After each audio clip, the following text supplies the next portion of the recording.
attendees are in listen-only mode. Good morning, everyone, and thanks for joining us for another Learning Lunch hosted by Format Approved. My name is Wendy Whitmore. I'm the CIO at Format Approved, and I will be the moderator today. If you attend a lot of our Learning Lunches, you know that our regular moderator is Brian Johnson, and he's very good at it, and so I feel a little humbled by trying to fill his shoes today, but he is off at an important work conference, and so I am doing the fill-in role for today. The Learning Lunch for today, and the reason that we actually kept this on the docket, in spite of the fact that we lost our very skilled moderator, is that the title today is ICD-10 re-engagement after the 2014 delay. And this is one of those topics that, we get a ton of questions about on our end, partly because we provide ICD-10 training through our education program, but also because, in the industry right now, it's just kind of a hot topic. We're joined today by Dr. Evan Gwilliam of Instacode, and Dr. Gwilliam is an expert in ICD-10 and coding. He's an AAPC ICD-10 instructor. He is extremely knowledgeable on this topic and therefore makes an excellent presenter for us today. If you have questions along the way throughout the session today, remember that you can ask them using the question box or the chat box. The chat area in particular is helpful because I can actually see that as we go, and if you have some specific pointed questions as the presentation is happening, that's a good place to pop them in, and I will address them as I can along the way, or I will get to them toward the end of the session if we have time. If you take a look at our brief list of questions for Dr. Gwilliam today, you can see kind of how we're going to cover this topic in the immediate moment and what we're trying to address. If we do run out of time, answers to all of your submitted questions, regardless, will be posted to our website. Oops, and I'm going to, somebody just let me know that the slides were not visible, so I'm fixing that now. If we do run out of time, answers to all of the submitted questions will be posted to our website and sent via email link later in the week, so don't fret. We do get that question a lot. You will get a copy of the deck, and you will also get a link to the full recorded session from today. So all of that happens every single time we do a Learning Lunch, and it will happen for this one as well.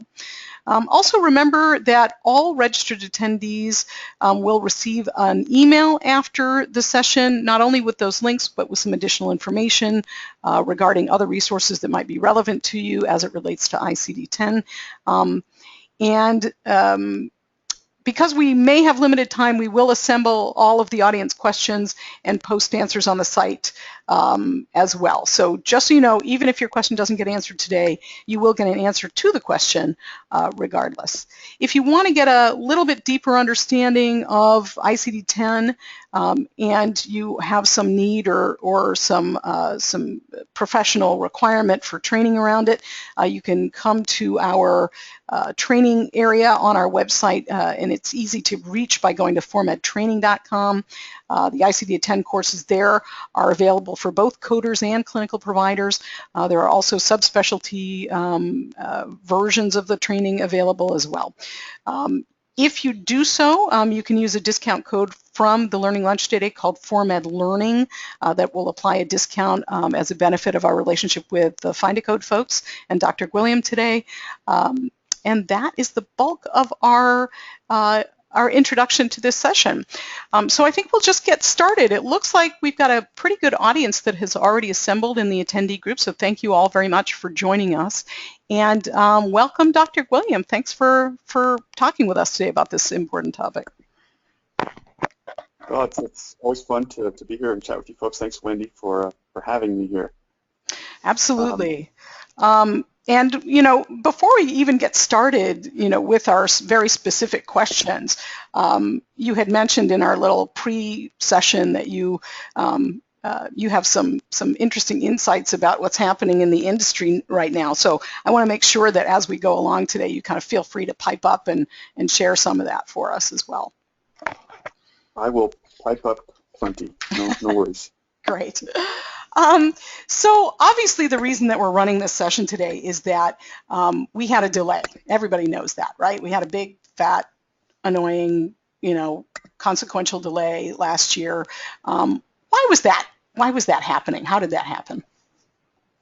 Well, it's been a bit of a roller coaster. For those who are really emotionally invested in ICD-10, I would call it an emotional roller coaster, but I don't think there are many of us that feel that strongly about it.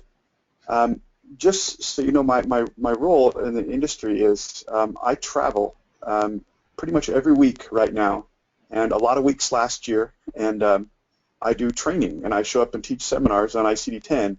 Usually I do a 6-hour seminar for providers and often for coders as well, and I've done some longer ones when you get the medical coders in there who need to know a little more. But so I'm all over the country, and I'm talking to office staff, to administrators, to providers, and I feel like I've gotten to the point where I don't get any new questions anymore. I've heard them all. And so when you asked me to prepare this this presentation, it wasn't that hard for me, because I feel like there are no questions I haven't heard. Now, I don't have all the answers, but I know when I don't have the answers. And so if we run into some of those today, I'll do my best to make it clear. If I don't have it, I feel like it's not available. Like I've been kind of real heavy into this industry to the point where last time I did my seminar, I was thinking about other things as I was talking because I didn't need to. So I'm very familiar with this, and I can tell you that last year at this time, well, not at this time, but last year in March, I was in Washington State, and I was teaching my seminar in Spokane, Washington, and it was March 27th. And I just got through my slides in my presentation talking about here's all the reasons and the proof we have that there will be no delay. Here's a quote from the acting administrator of Medicare from 3 weeks prior, at the beginning of March. Marilyn Tavener, the administrator for Medicare, had stood up at a big conference for HEMA and said, or for HIMSS, I think, and said, hey, we will not delay. There's no way. It will cost too much. It would be a great mistake. There is no delay, so quit asking. It's not going to happen. And then what happened was there's only one group who can push around Medicare and tell them what to do. There's only one, and that's Congress, the United States Congress. And it was March 27th, and I pounded the pulpit, and I told my audience, you have to get ready. We only have, 6 more months or whatever it was at the time. And then I got these emails during the lunch break, and they were from people who, my colleagues and so on, and they said, hey, did you see this? There's this footnote in this bill, the Doc Fix bill, or it was the, I forget the proper name right now, but it was the SGR bill, and it was basically about Medicare reimbursement, and it was a bill that had to pass because if it didn't, it would have caused an uproar in the Medicare reimbursement world. And very savvy lobbyists knew that it had to pass, and so they snuck in at the last minute a footnote that said, hey, they're going to pass this bill no matter what, so let's put in this little footnote that says Medicare can't do ICD-10 for another year. And Medicare had no choice. They were surprised. They were blindsided. And the rest of the industry were blindsided. I mean, I had no idea either. So it's not a very exciting story, but I'll finish it anyway. Before I got on the plane and headed home, I sent a letter to my senator, and I said, what's going on? I see the House passed this bill and has this surprise thing about an ICD-10 delay. And my senator wrote me back. They were voting on it on Monday. And so I knew I had a little time, and I said, hey, I'm in this industry. I think it's important. I think that this is a good thing. We should change. And he wrote back and said, yes, I agree with you. We should do ICD-10. We shouldn't delay it. And that's what most of my colleagues believe, too. But we have to pass this bill because of the other things in the bill, and we have no choice. We can't do a line-item veto. And so he said, I'm going to vote for it. But I agree with you, and I understand your concerns. And he said, that's the consensus of most of my colleagues, too. And so that was kind of the story last year. And it was a bit of a surprise. Some of you may recall the Mayan calendar. The Mayans made this calendar that covered thousands of years, and for some reason, unbeknownst to us, it ended on December 21st of 2012. That was the last space on the calendar that the Mayans had made, and a lot of people speculated that meant that they knew something about the end of the world, and that the world would end on December 21st of 2012. And you can see the cartoon here that, well, it didn't happen, so maybe they meant the next year or the year after. And that's kind of how we feel about ICD-10. Is it the end of the world? No, but it might be the end of reimbursement, which is kind of the same thing, depending on who you are. I hope that I can give you today, though, some information that will minimize that potential for for our listeners anyway. You know, ICD-10 isn't the end of the world, but it's going to cause some reimbursement trouble, especially if you don't take it seriously. And so that's more or less the history of why it was delayed this last time. Well, thanks, Dr. Gwilliam. Yeah, it was definitely one of those things that blindsided a lot of us in the industry. As educators, we went to great lengths to create training so that our audience would have access to learning around all of this, and you know, we've been sitting on that training now for another full year because, you know, nobody wanted to, and even at this point, I know that people are still hesitant, and so we'll talk about that, but I know that people are still hesitant to invest time and energy in getting up to speed on something that may in fact be delayed again. And so, you know, I certainly want to make sure that we cover that topic here on the next slide. You know, the problem is that the government's cried wolf so many times, but there's a lot of groups that are interested in this, and so there's been a lot of voices. And I think things are finally changing, though, and that kind of leads us to this next question. Right, and that question, as we've been sort of bantering about, is, you know, why, if it's been done before, and if it was a big surprise, and if it came on the heels of Marilyn Tavenner saying it absolutely would not happen, how do we know until, you know, how do we know until the date comes and things begin if it's not going to happen again? So, for starters, in fact, this is the first time I've said this, it's 4.5 months away. I've been saying 5 months, but I think I'm close enough now. I can say 4.5 months. We've never been this close to it before. And that makes a delay much more of an interruption for those of us who are prepared. When you talk about the materials that you've created, and my company with books and things and other tools that we've created, you know, that's a lot of money and investment. And we're just small fries compared to some of these gigantic hospital systems and others who've spent millions of dollars in this preparation. And Medicare has been saying all along, a delay is simply going to cost us more than you know, doing it. It's yes, we're going to have trouble when we kick in. There's going to be some problems, but those problems are not as bad as the problems caused by a delay. So by this time last year, we already had the delay, and many of us in the industry were watching to see if that same bill that was going to pass again on April 1st was going to include a footnote again, because we thought maybe that would be the beginning of a trend. It was going to set precedent, and they would delay it every year on April 1st for a while. But that bill came and went, and in fact, they did a permanent fix to that problem with the SGR, which is the sustainable growth rate. It's a Medicare reimbursement formula. They actually sort of came up with a permanent fix, so they're not going to need to do that bill again as an emergency every year anyway. But it didn't include ICD-10, and many of us breathed a sigh of relief. Leading up to that, we didn't expect it because well, and I think I'll get to that in a minute, but there wasn't anything that said it was going to be delayed again, and then that bill came and went, and it wasn't delayed. However, there's a new one, and this is sort of breaking news. April 30th, HR 2126 was introduced, and I just read an article on it this morning so I could keep up on exactly where this is at. This bill is very similar to one introduced by Representative Ted Poe from Texas. He introduced it back in 2013 as well, and basically it said Department of Health and Human Services, and thereby for Medicare, may not move to ICD-10 at all unless they do a really thorough study with all these parameters to find out about its impact. That's kind of what he snuck in there. And so he introduced this new bill, and it's going to, I forget which committee, I think it's the Energy and Commerce Committee or something, which is full of people who think ICD-10 should happen. So this is kind of sort of breaking news. You know, someone's trying to kill ICD-10 again at the last minute, right when we're at the finish line. But from what I've read and from what I understand and from my conversations with like my own senator from my state, there's no traction for it. There's a group of representatives, mostly from the southern states, mostly Republicans, who have said that ICD-10 is a mistake. We don't understand its impact. It's going to cost too much. It's going to put providers out of business. And that's really that's the argument from those who are naysayers to ICD-10. But from what I understand and what I've read, it looks like it's not expected for this to even get out to the Senate, you know, for the House to even pass it, much less the Senate. So you should know there are voices who are trying to continue a delay, and I bet there'll be more. So, you know, be prepared and watch and stay tuned, and I'm sure that between Format Approved and from Find a Code and other resources, we'll make sure we broadcast the information as soon as it becomes available. But I bet you our next bit of information will be that this bill is going to die.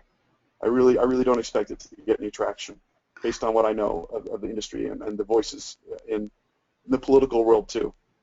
So that's my expert opinion for what it's worth. Thank you. Out of curiosity, just your opinion, this particular sort of naysayer position, what's the basis for it? Where are they pulling this doomsday scenario rhetoric from? It's interesting because I'm afraid that I'm a little biased. I've been teaching ICD-10 for a couple of years, and I'm very involved in it in the industry, and I'm totally convinced that it's good. It's an upgrade. It's better than what we were using before. And so it's kind of hard for me to relate to those who don't like it, but I can understand what their argument is. And most of them, and again, it's interesting it's coming from the southern states because, for example, the Medical Society of Texas, I might be messing up the name there, but so it's representatives from southern states, and it's also medical societies in southern states. The primary voices against ICD-10 are medical societies. They represent providers. And truth be told, if I was a provider, I am a provider, but as a provider, ICD-10 doesn't have a lot of perks for me. It doesn't help me in a lot of ways, and it is a burden. It's an administrative task I have to employ, and I don't have a choice. So it's going to cost me money, and I don't see a lot of benefit, as a provider. I see a lot of benefit to our healthcare system, and I think electronically it's going to be better. I think that for patients and for record keeping, it's going to be better. For research, it's definitely better. But for a typical provider, it's just a headache. It's just more tasks. And coming on the heels of HIPAA regulations and meaningful use and new claim forms, and there's just a lot of administrative tasks that are suddenly coming in, and it interrupts patient care. And so these naysayers are representing the providers who are saying, you're telling me I can't take care of patients because I have to go do paperwork. I have to go get training on something that's not going to make me a better doctor. It's going to help others get research or pay me more appropriately, but I don't see the benefit as a provider, and that's the issue. Right. Providers see it as just another thing that's going to make it harder for them to take care of patients, and as such, the cost isn't worth the benefit to a provider. And those constituents, those representatives are basically saying, that they're hearing that from the physicians directly, and therefore they're responding to that in hopes that they're supporting them. I got it. That's whose voice they're representing, really. Interesting. If you look at coders, you look at hospitals and clinics, you look at coding organizations and health information management, they all pretty much agree it's a better system. But it's providers are the ones who are going to suffer the most with this transition. And, at least for meaningful use, the government gave them a little kickback to help them with moving to electronic, health records. But they're like, well, where's the help for this one? It's Right. just us. It's a burden on us, and it's going to cost us money. And I can understand why they feel that way. There is some logic to that argument, but it's kind of like, as a trainer and a provider, I say, look, peel off the Band-Aid. It's going to sting, but just accept the sting and get on with it. It'll heal eventually, Right, absolutely. Kind of And postponing it, over and over and over again, simply doesn't make the problem go away. And I think that's the message that isn't permeating quite as well as it maybe could have or should have. So give us a little background on diagnosis coding. Where did it come from? What are we working on, and why? Before this new ICD-10 change, what did it feel like, and what is it going to look like going forward? And this slide and the next one are a little bit self-indulgent because I don't think anyone woke up this morning and said, I can't wait to learn the history of diagnosis coding. But I think it will help you understand where we've been and where we're going as you are trying to prepare, for our listeners who are trying to get ready. I think it's important to get through this just a little bit. So let me just take 5 minutes of your life away from you and tell you a little bit about diagnosis coding here. There's a period before ICD-10 and kind of how we got to where we are today. And it starts back in London during the days of the Black Plague when they decided, a lot of people are dying and we need to track this and figure out how many are dying and where and what's going on. So they kept these things called the London Bills of Mortality. And if you're a history nut and a coder, you should definitely go Google these. They're kind of fun to read because some of the causes of death in there are kind of silly and strange. Like we don't even know what they mean these days. But that was the beginning of it wasn't diagnosis coding. It was the causes of death. They were keeping track of causes of death. And late 1800s, the International Statistical Institute saw some value in trying to track this around the world, and they started trying to come up with a system to track what everybody was dying from. And they revised that over several decades in the early 1900s, and then they began to work with the World Health Organization, who in the 40s and later the 50s began to adapt it and start adding diseases. So they thought, for statistical reasons, it's useful for us to know how many people in Zimbabwe died from such and such, or how many people in Panama have this disease. And they realized the value of collecting that data. So the beginning of coding was really about data, first about death and later about diseases. And it was about gathering that data for research and public health reasons. And they revised this code set over the decades in the 50s, 60s, and then eventually in the 70s we came up with the 9th revision, which is ICD-10, which is what we're using today. They added 4th and 5th characters to make the codes more descriptive. And then in 1979, the United States adapted that for use on healthcare claims. So we started using these codes for claims for reimbursement. And in the US, we use that information to determine medical necessity, which is something unique to us that I'll address in a minute compared to the rest of the world. And then gradually, several times over the decades that followed, we were told a few times that you got to use ICD-9-CM, which is the US version of the code set. You have to use it for claims in the US. And that kind of leads us up to ICD-10, which pops up in the 90s, which is on the next slide.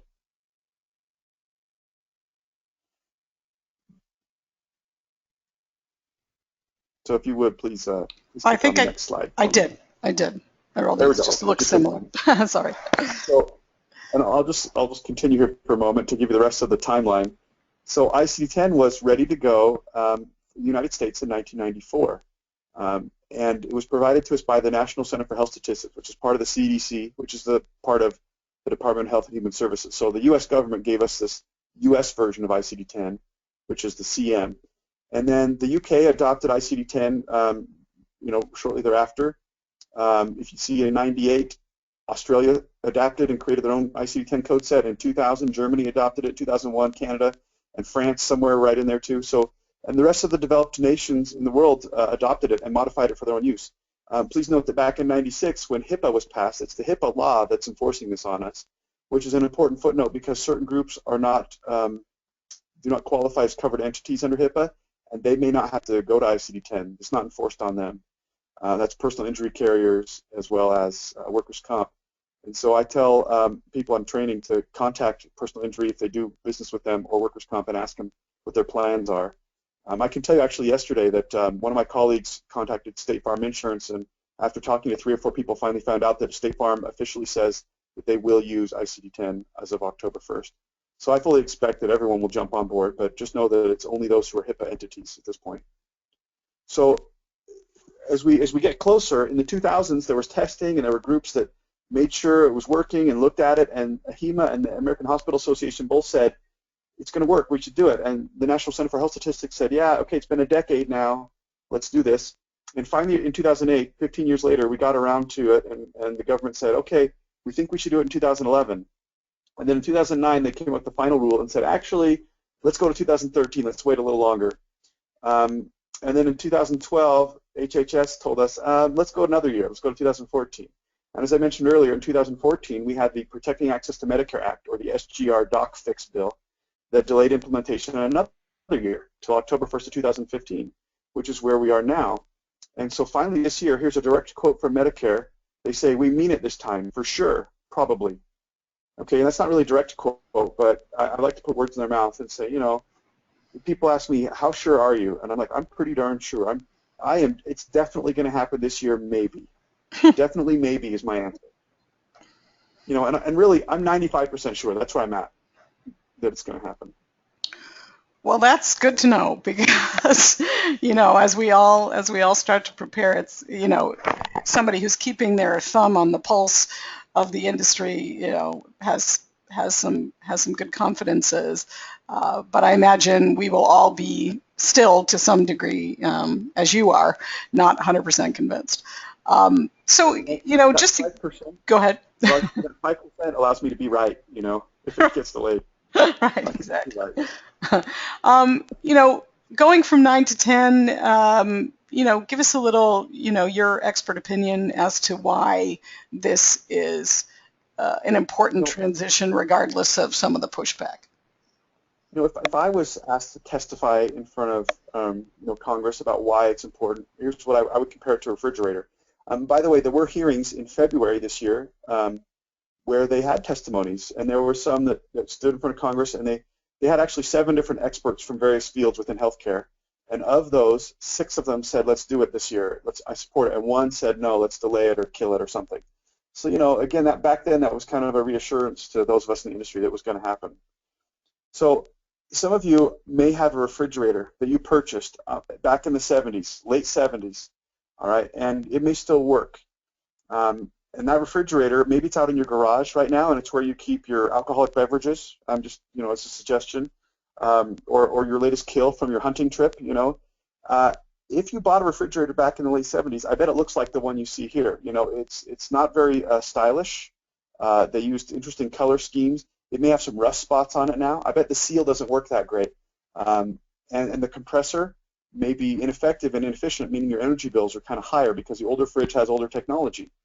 And your argument to me would be, hey, I love my old fridge. It still works. It keeps my beer cold. And if it keeps your beer cold, that's all it really needs to do for you. And so there are some in the industry who say, ICD-10 still works. I can describe the patient's care, what the medical necessity is. I can put on a claim form and I can get paid. Why do I need to get rid of my fridge? Why do I need to change from ICD-9? And the deal is whether you can convince me or not that your old fridge is good, if I'm the government, I'm going to come in and haul it away. On September 30th, I'm going to come and take away your fridge, and your beer is all going to be sitting out there in your garage on the floor, getting warm. So you only have really one choice, and that is to go out and replace it. You have to go out and get another fridge. And that's ICD-10. It's an upgrade. It's the fridge that now has sensors on the outside and a control panel and dispensers and a bottom fridge, a bottom freezer that's more efficient, and the seals are a better type of plastic, and the compressor is energy efficient. And so it's a better system. It's a better fridge. It looks nicer, and it's going to do a better job of keeping my beer cold, so to speak. By the way, I'm not a drinker, but if I was, I'd like a nice fridge. Here's the downside. I'm telling you I'm going to haul away your old fridge. It's going away. And the new fridge, by the way, you got to buy it. You got to go out and get one. So you can head on over to Home Depot if you'd like, or Lowe's, and buy a fridge. It's going to cost you $2,500, and you really don't have a choice. So, and that's part of the complaints, and that's one of the concerns in the medical industry is, hey, I'm a provider, and you're telling me I got to spend $2,500 on a fridge? I got one that works. My old fridge still works. It's serviceable. And the government says, no, it isn't. It's sucking too much energy off from the power grid. It's ugly. You have to go out and get a new one, and it's your expense. You got to buy it. So the deal is it's mandatory. We got to do it anyway. The government's going to take away our fridge. And what I hope you can do through training that's available to you is make sure you know how to use the new fridge. So you might buy the new one reluctantly, and in other words, you could have ICD-10 codes in there, but don't just drop them in. Actually learn what they are. In other words, read the owner's manual for your new fridge. Read the owner's manual and get the most out of it. If it has some cool dispenser that does, I don't know, special types of ice cubes that are shaped like Elvis Presley or something, then you should learn how to use that. Use all the features that are available. In other words, if you got to move to ICD-10 and you're reluctant, I think you should embrace it. You have no choice. The government's going to force it on you. So read the owner's manual or take the training you need to become proficient with ICD-10 so you can figure out how it can benefit you. And there are benefits. It actually is a better system. And in the long run, it will save money, just like a new fridge will be a little cheaper every month. Now, is that going to offset the cost of the fridge at the beginning? Maybe not. But, long term, it's a better system. Now, is it the best system is another question. And the answer is no. If you go back to Lowe's a couple months later, you might find a better fridge that's going to be a better price, and it's going to be cooler looking and have better features. Maybe it'll be more efficient. So that's where ICD-11 comes in. ICD-11 is going to be better than ICD-10, and we're going to have that available to begin with in 2017. I bet we won't be using it for another 5 or 10 years after that, and I'll happily come back and do a webinar on that for you guys in a couple of years. And so I have a question on the screen, and actually this has popped into my head a time or two. Was it really just too dramatic a change? When I think about how often I upgrade my computer, for instance, I have kind of a hard and fast rule that I don't jump from one operating system to the next. I don't go from version 9 to version 10. I go from version 9 to version 11 because I I'm comfortable with the one I'm with right now, and I sort of, I tend to wait until there's kind of a big jump or a major change, and then, and then take that leap. So in this case, why, out of curiosity, what's your opinion on why they didn't just go to 11, since 11 exists, and since other countries are investing in that? Why wouldn't we go from 9 to 11 now that we've delayed 10 so long? That has been proposed. Some of these groups have said, look, we understand that ICD-9 is kind of old and rusty and we need to upgrade. So they said, how about this? Here's our compromise. Don't make us go to 10. Let's wait till 11 is ready. It's going to be even better, so let's just wait a few more years. It'll be available to us in 2017. And the truth is, it'll be available to us in 2017, but the U.S. won't be ready to adopt it for several years thereafter. Most sources agree that it's going to be 5 or 10 years more. And the issue is that our healthcare system is broken enough that it needs some upgrades sooner than that. We need to it's like climbing the stairs. You can skip a step, but it's more, we're going to do a better job. We're less likely to trip if we take an intermediate step in between. ICD-9 to 10 is a dramatic change. They're very different. We expect ICD-10 to 11 to be much less dramatic. They're going to be more similar to each other. So there are groups, again, these medical societies primarily, who say, let's just drop it. I think that I don't think that's going to get anywhere. That's kind of what this bill that's currently out there is saying. However, there's another rumor that I've heard that you might be interested in, and that is, some have said, how about this? You can go ahead and make ICD-10 happen on October 1st, but don't make it mandatory. Let us have a transitionary period. Let us try, like with the operating system of your computer, support the old operating system and the new one for a while. Meaning, let me submit ICD-9 or 10 or both. Maybe there's a way for us to report both on a claim, which you can't do, by the way. But make that. Some are saying, let's do that, and don't punish me. Let me try that. And I haven't heard that that's going to get anywhere, but that's a possibility, and that's a change. Maybe somebody will be successful in pushing that through, and that's sort of the compromise. Some sort of transitionary period where we can do both for 6 months or 12 months.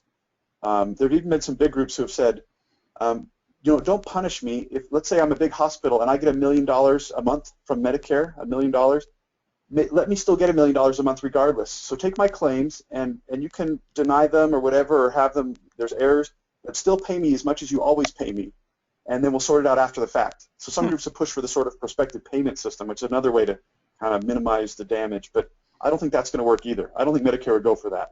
I'll pay first and then we'll sort it out later. That's not going to happen. So, as a coder and a provider, I see the value in the upgrade. I think it's worth the effort long term. In the short term, it's going to be a little painful and costly, but it just needs to be done. If you're still using Windows, Windows 95, you're going to have a harder time, communicating with your colleagues. That is true. Yes, we don't wait that long, but but I hear what you're saying, that 11 would be such a major jump that the time delay between execution and what we are working with currently would be too broad, and that makes perfect sense. Well, and you may have heard that our government has some money issues. They're trying to figure out why they're spending so much and they don't have anything coming in. And part of the way to fix our government's money problems is the healthcare system. It's one of the kind of areas that definitely needs some work. And we talk about healthcare reform as kind of a buzzword, and Obamacare and all that. And ICD-10 has nothing to do with Obamacare. It's been around long, back when Obama was in junior high or something. Maybe not that far back. ICD-10's been coming for quite a while. We're going on over 20 years, and it's just part of the healthcare reform that we really just need to upgrade. And when I hear these groups that say, I don't want to do it, it's not worth the trouble, it's like, well, do you still use an 8-track player? You got your vinyl records, you have a typewriter instead of a computer. Yeah, I mean, they could do the job. They kind of work, but there's better ways to do it. So. Indeed, that's actually a good analogy. That's a great analogy.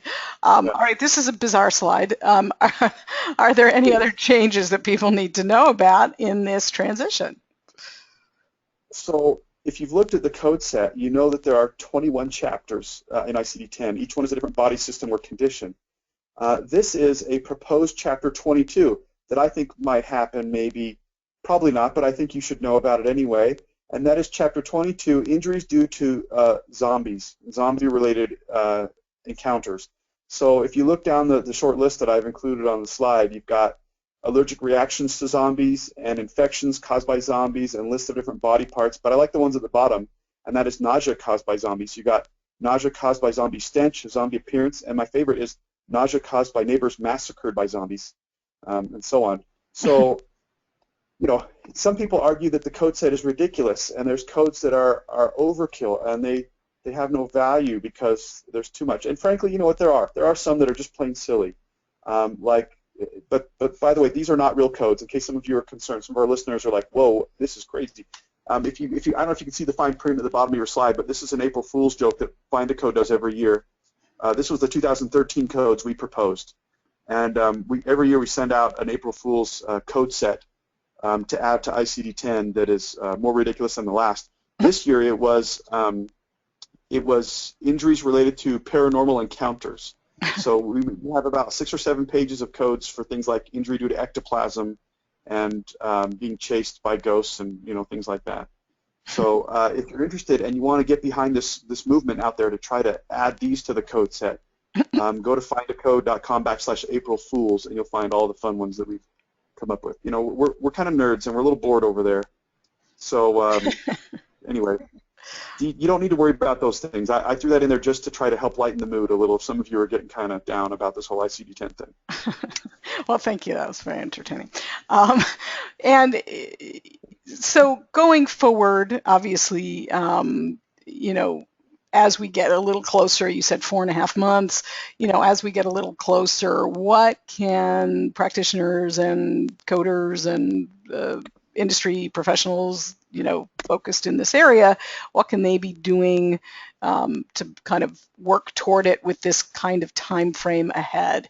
4.5 months is, feels like a significant chunk of time to kind of get up to speed, particularly for the clinicians who really are focused on the documentation side. And maybe you can address that as well, like what, from the perspective of a coder versus the perspective of a clinician, what are the requirements for each of those groups in terms of what they need to get up to speed on? So, the question is, there's such a few of you on the call, and you dialed in here, and you're like, okay, I haven't done anything all of ICD-10. I'm putting it off. I've been delaying. Maybe I should do it, and you wanted to see if we could give you some tips. So I'm going to give you some tips, and I guess what I'm hoping is you've accepted it. You've come to an acceptance. You say, okay, I'm going to believe it's really going to happen October 1st, 2015. What should I do now?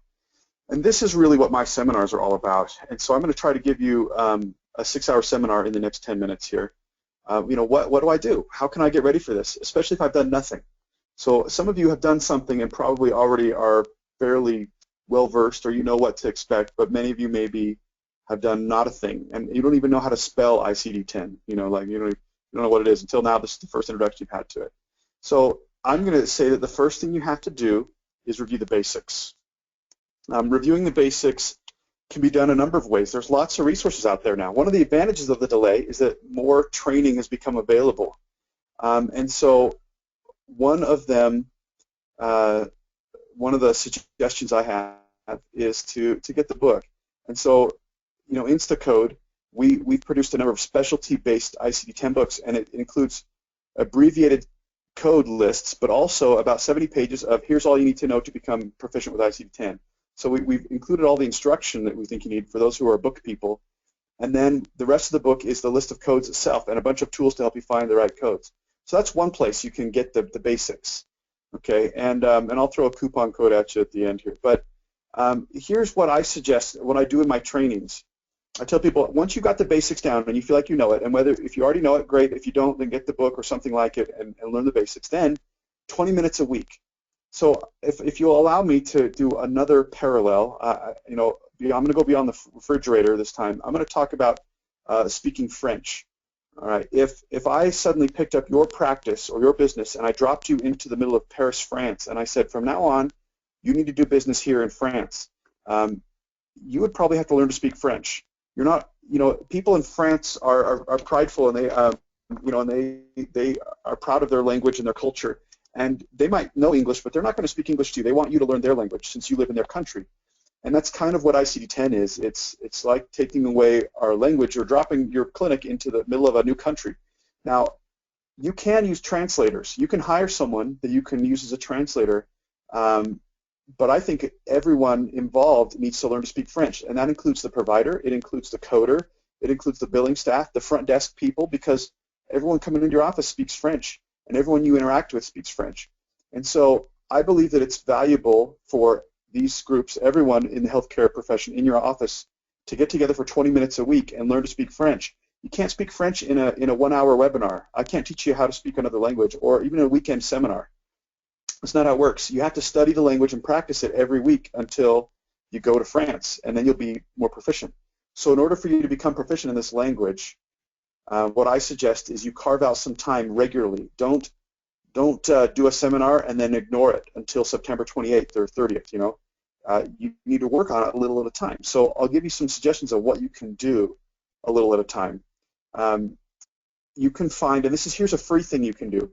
Go to your trade organizations. If you are an orthopedist, or let's say you're a family practice, go to the Academy of Family Practice, or go to your association that is unique to your specialty and see if they've got ICD-10 stuff. Most of them do at this point. Find an article. If you have a trade journal or a magazine in your specialty, go to those and search, because by now odds are good that they've got articles in there, and those articles are probably free. So you can use those references and those resources to find free information and training and read those. And if in an office setting, if you have an office of 5 people, 1 doctor, 2 MAs, and 2 office staff, and that's your whole, you 5 should sit down for 20 minutes a week and read over an article from a trade journal. Read it together, or assign one person to read it and report to everyone else. And that's a way to do free training. It won't cost you a dime. If you don't want to spend any money still, go to Medicare. Medicare has lots of information and resources on ICD-10, some specialty specific, but I find that mostly when I go there, it's too broad and it's difficult to find the stuff that's narrow enough for what I need. But Medicare has lots of references. They have a tool called Road to 10 that has lots of training and recordings and such. Find-A-Code and Instacode, which are my company. Find-A-Code is our online encoder program, and Instacode is our book publishing arm. We have all kinds of great tools and resources, so go check it out. And Format Approved has lots of training for you as well, and I'm sure that Wendy, you can talk more about that as we get towards the end here. So there's lots of resources out there for you, most of which will cost you nothing or very little. And if you want something that more catered to your needs, then you can spend a little bit of money, but there's resources available. And there's more that you can do, and actually I have that on a few more slides here as well.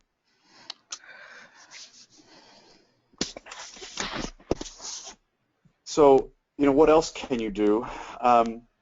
If I want to get more specific with you, if you feel like you've got the basics down, you've done the training, you've learned what you need to learn about how the code set works, what the tabular list is, what are the excludes notes, what's the next placeholder, how to use gems, all of that fun stuff. You've got that down. The next thing, once you've done that, is to run a report with your top 20 ICD-9 codes and crosswalk them. When you know how to crosswalk, through the training you'll learn how to do that, or if you use the resources available to you, like the ones we have at Instacode and Find-A-Code, once you have that, you can take your top 20 codes. I bet you that in many specialties, in almost all specialties, the top 20 codes you bill on a routine basis are going to be 80% of your revenue. So focus on just 20 codes. Don't get overwhelmed by the fact that ICD-10 is pretty big, and there's a lot to consider and a lot to learn. If you focus on the top 20 ICD-9 codes you use, crosswalk those. You might end up with, a couple hundred replacement code possibilities if you really understand how to find your way around the code set.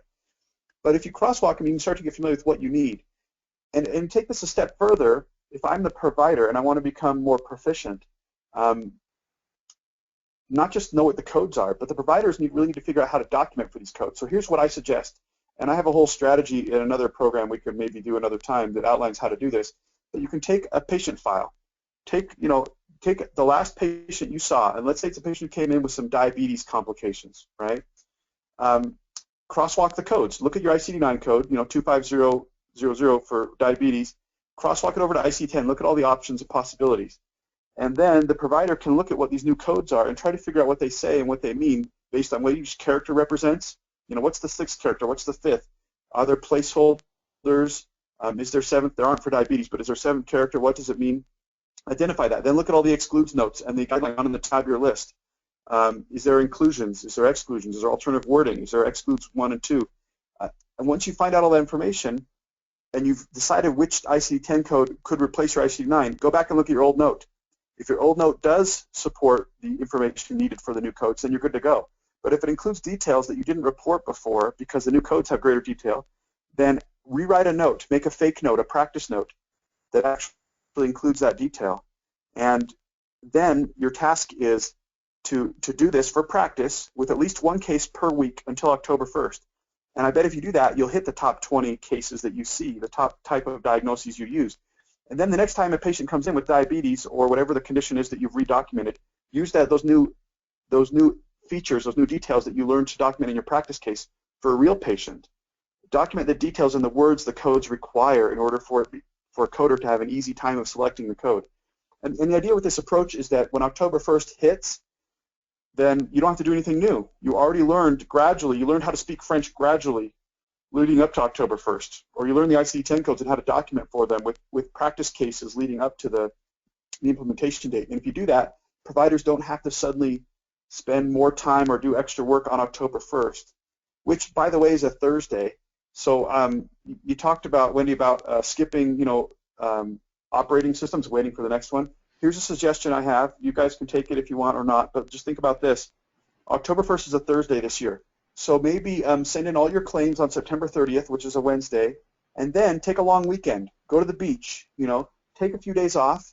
It's Thursday, Friday, Saturday. Just go and have a good time. Come back to work on Monday. It's now been 5 days. Wait and see. When you walk into your office, is it still there? Did the healthcare system crash? Has it come to an end? And if it has, then you can go back to the beach. If it hasn't, then you can start in and see if what's happened in the last 5 days. It'll give you a days to let other people make mistakes and see what's going on. I think that's a great suggestion. Yeah, Actually, yeah, a little transition period is always, give people a little cushion. I think that's not a terrible idea. You've got a few more suggestions here. I just have a few more to share with you. And again, this is sort of a condensed version of what I would normally take a little more time to teach in a live event. So this is the administrative side of this. The last few suggestions I had were about learning the codes, kind of like learning the language. But these last few are some tips for you with regards to the administrative side of the implementation for ICD-10. And one of those is the budgeting consideration. So I would be surprised if we haven't gotten a question from someone here that says, hey, I've heard that you have to save up for 6 months because they're not going to pay us for 6 months. We need to be able to somehow have 6 months of revenue to cover our expenses. And so there is some groups who have suggested that. I'll tell you, it's possible that when we try to submit claims October 1st, that all the payers are going to suddenly not be able to process them because they can't handle these codes. But I seriously doubt that'll be the case. I don't think that we'll find that the entire healthcare system shuts down entirely for 6 months or more. If you talk to someone from Blue Cross or United Healthcare or any insurer, they will tell you that they feel like they're ready. At least that's what their spokesman will say. It was kind of interesting. I told you I had one of my colleagues contact State Farm Insurance and ask them what they were doing. And it was a little scary because she had to get to the fourth person finally told her. And the first three were like, we don't know. Nobody's told us anything. Or we've trained the people on the technology side, but we haven't taught any of our claims reviewers on the codes themselves. So I'm a little concerned. But for the most part, if you ask them, what they'll tell you is that they've done it. They've prepared. And so I believe, honestly, with a budgeting concern, that you should be aware of potential delays in payments. But I think 2 to 3 months is reasonable. So expect to see your income be delayed, not gone, but delayed for a little while. And I think that will happen over 2 or 3 months. So you should be prepared with a line of credit or savings or something just in case. The next thing is your forms. If you just look in your office anywhere you use diagnosis codes, then they need to be updated. So you can start working on those and update those. That's a bit of an administrative task. And you need to know the code set first before you move to that. But you need to update anywhere you use forms that have diagnosis codes. You should also talk to all your vendors. I would run a list of whoever you collect the most money from. If it's Medicare, if it's Geico, if it's United Healthcare, whoever it is, contact them if they haven't contacted you and try to find out where their ICD-10 resources are. What are they going to do? Are they going to offer training? Do they have some payer policies already in place? For example, Medicare has released LCDs in most specialties with a list of many of the codes that they'll allow. They're draft LCDs, but they're useful to see to get an idea of what they're thinking. And so that's something you might want to consider, is contacting your Medicare contractor and saying, can I access the Medicare LCD for this specialty? And they'll tell you where to find it. You can find them if you just look around on your Medicare contractor sites. The final step in this administrative process is testing. I'm going to assume that you have everything figured out. You've got ICD-10 dialed and you know it. Your providers can document for it. You've got everywhere updated in your office that needs to be. Testing is the last step, and that is where you create a practice claim.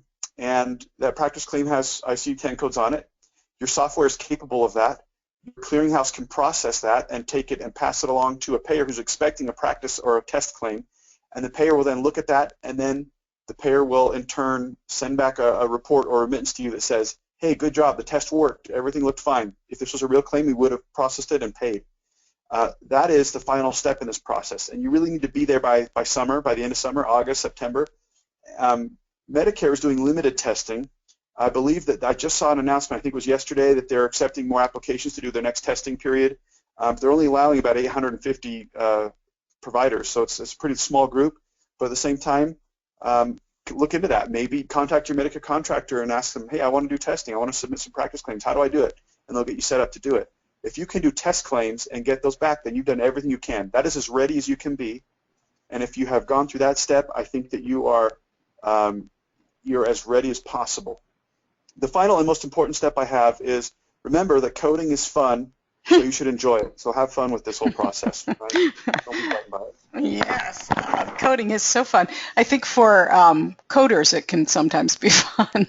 But I do have one question, Dr. Gwilliam, which is here.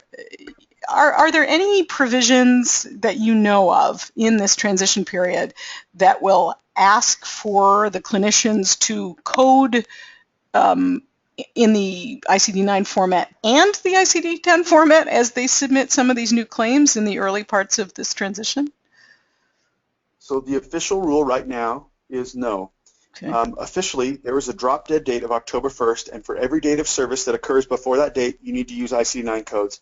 And beginning with dates of service or encounters after October 1st must be ICD-10. No transitionary period, no dual coding or anything like that. However, here's what I suggest providers do. Start doing dual coding yourselves now internally. And what I mean by that is if my patient has diabetes and I can see on my software that there's a diabetes code assigned in ICD-9, figure out the ICD-10 code once you understand how to use GEMS and other tools that are available to you for converting your codes and crosswalking them yourself, and find the ICD-10 code, assign it to that patient, put it in your software. If your software doesn't, it really very soon should have the capacity for you to assign ICD-10 codes to your patients simultaneously. And your software should be smart enough also to recognize that that is an ICD-10 code and not use it until October 1st. So what you're doing is assigning those codes to your patients ahead of time so that when October 1st hits, it's not like you suddenly have to go in and re-update everybody's diagnosis. You'll do it now, you'll have it in place, and your software is smart enough to stop using ICD-9 on October 1st and begin to use the ICD-10 codes. And if your software can't do that, you need to bug them until they can, because that is what's going to minimize your interruption and make sure that you can go home early on October 1st and not stay until midnight doing extra work. Exactly, and I think that that's, among many recommendations that you've made so far, another good one. Thank you. So, as you want to address your cartoon? Well, I'm just trying to appeal to the procrastinators here. Right. Don't be caught left behind. There's only 4.5 months left, and I almost think it's kind of getting to where you got to really start now. You can't wait a couple more months. I think if you put in 20 minutes a week starting now, you'll be comfortable. You'll be okay. Right. So don't put it off. Is my urge to our listeners, just because you do not want to be left behind and go extinct. Because if you wait until September to really get this figured out, you're gonna have some trouble. I really think it'll be difficult. Right. Yeah, and I think, again, the other thing that I might ask you to comment on is, because you've got two different audiences potentially here, you've got, clinical providers, and I think you're right that, devoting, a certain amount of time over the next few months is critical to that process. But the coders, the coding community, I probably should have been working prior to now, yes? Yeah, well, and if you're AAPC certified like I am, you have the ICD-10 proficiency assessment, which is mandatory to keep your credentials. If you've been putting that off because you're afraid, don't worry, it's not that bad. It's not that difficult of a test. It's open book, it's open internet even, and you got to spend I think it's $60. If you feel like you need the training, you can go after some of that, but coders are the ones who can really help bridge the gap here and help the providers. Coders can figure out what the documentation requirements are and help train the providers. So they definitely need to work on it and get their training done as soon as possible, because they're the ones who can bridge the gap between the providers and the payers. And when delays or denials come in potentially after October 1st, they can help identify exactly what the problem was and get it fixed as quickly as possible and minimize the revenue interruption. So coders are critical to this process because providers don't have time to become expert coders. They've got other things to worry about. They need to hire good, skilled coders, I believe, to help them with that process. And we provide resources, again, my companies do to the coders as well as the providers. So. Thanks, I appreciate that. Yeah, I think we do probably have some coders in the community here. Hopefully most of them have been training prior to now, given that they needed to get up to speed as of last year, really, before the delay. But again, there may be some newer participants in the coding business that are looking for kind of drop dead dates around getting up to speed on the ICD-10 transition.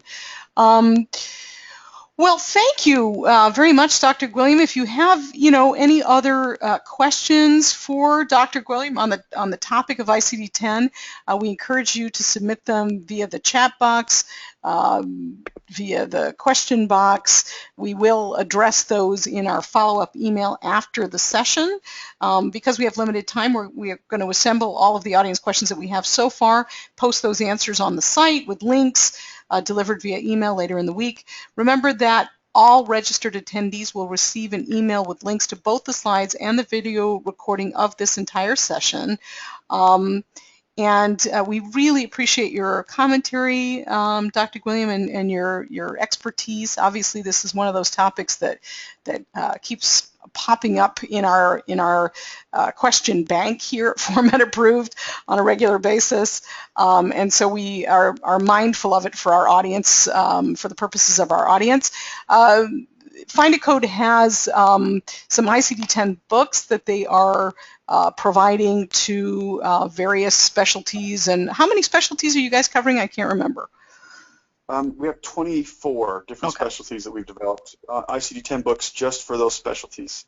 Awesome, and great. And to find information about those books, you can go to Instacode.com. We also, at Format Approved, are going to be able to provide access to those books soon. And, you certainly can come to formattraining.com and look at our specialty training, which is online and self-paced ICD-10 training, but we also will be adding to that access to those specialty books from Instacode as part of those training options. So if you want both for a specialty, for instance, you will have access to both, and there are some good discounts around that. And there are special discounts on Format Approved training from Findacode because they do have the ability to provide that training to you as well. And Dr. Gwilliam, do you just want to talk briefly about what Findacode does, so that people who are sort of, maybe perhaps not quite as familiar with what Findacode does, just to talk a little bit about what you guys do there? Yeah. So Findacode is an online web-based encoder tool. And so it's a place where you can go and get pretty much every bit of information that exists around all the code sets. It's a very vast library, and it's designed to be super user-friendly. You can go in anytime and sign up for a 30-day trial for free and access all the tools and play around with them and see what they can do for you. Around ICD-10, we have some advanced crosswalks and tools built in on that code set alone, but there's lots of other stuff in there with regards to CPT and Medicare guidelines and fees and everything you could imagine that can help you with reimbursement and your coding issues. It's in there. So Findacode is a vast, extensive library, and it starts at only $5 a month to access the code sets. And I said you can do a 30-day trial to mess with it at first. So it's very inexpensive, much more expensive than most of our competitors out there. And then in addition to Find-A-Code, our book publishing arm is Instacode. And I did throw here on the slide a little coupon code. It's Dr. G exclusive to save $10 if you want to go to Instacode and get one of the books today. There's a little incentive there for you, save $10. And the books, again, are based on the data that we can pull from our Find-A-Code tools, but they're very specialty specific with all kinds of user-friendly things. They're not just lists of codes, but there's a bunch of other tools included in there, such as code mapping and other references and resources and advice and tips. So I encourage you to go and check those out, see if they can help you minimize your trouble with this ICD-10 conundrum. Great. Well, thank you, everyone, for joining us today for the Format Approved Learning Lunch. If you'd like to learn more about our upcoming learning lunches, you can go to formatlearning.com or to our primary website at formatapproved.com and click on the Learning Lunch button that's right on the homepage. And keep an eye on your email box for other upcoming topics and some follow-up information and links to the deck and additional information around Find-A-Code and services and training and things like that as well. And we will look forward to having you join us for the next learning lunch at formatapproved.com. Thanks, Dr. Gwilliam. We really appreciate it. And everybody, I hope you have a lovely day. My pleasure. Thanks so much. You bet.